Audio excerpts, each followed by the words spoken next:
You see, one of the ways you meditate is to repeat thoughts again and again and again. It's a practice till today. Till today.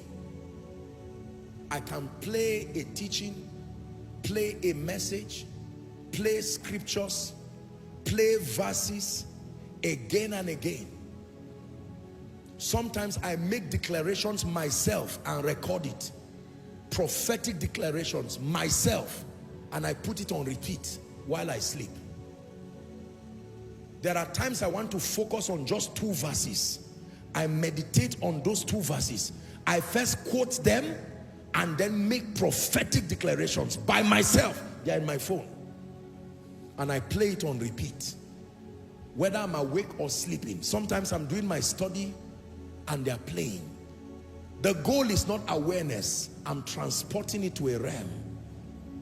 When it lands that realm, I know that I'm ready for the next step.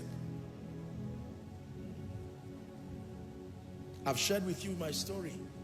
When God moved us to Abuja, I was praying and trusting God for direction. And God told me, like he did Abraham, get the map of Abuja, get the map of Nigeria, get the map of Africa, get the map of the world. And he said, start praying with those maps. So every time I'm praying, I will place those maps, 4 of them. I still have them till today. And lay my hands. One day, something happened to me.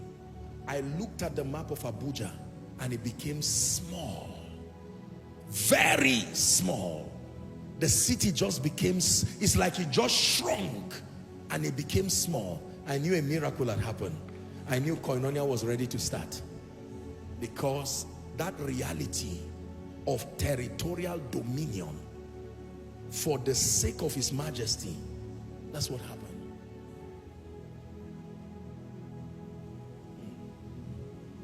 Hallelujah.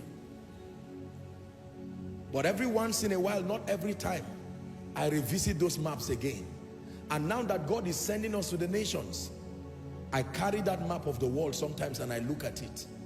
And I look at the continents from the eyes of the Creator, not from the eyes of an inhabitant. You can't see that far. But when you stand with the Creator's lens, you will see that there is no nation you cannot conquer. Men like John Knox saw this and they said, God, give me Scotland, not a community. Give me that territory. Listen, when you do this, you can see great things. You can put your businesses and say, by God's grace, I will have a global business for the kingdom. People will laugh at you. It's not an attack. It's a usual thing with men. Men are permitted to laugh until your result bail you out. Provided you have not produced result, don't be angry that men laugh and mock. Mockers are a natural pathway to greatness. If you don't find them, you're on the wrong path. Their presence validates that you might be doing something right. So you continue. But when you emerge, you get that thing to your consciousness, you will marvel and wonder at what happens to you. Hallelujah.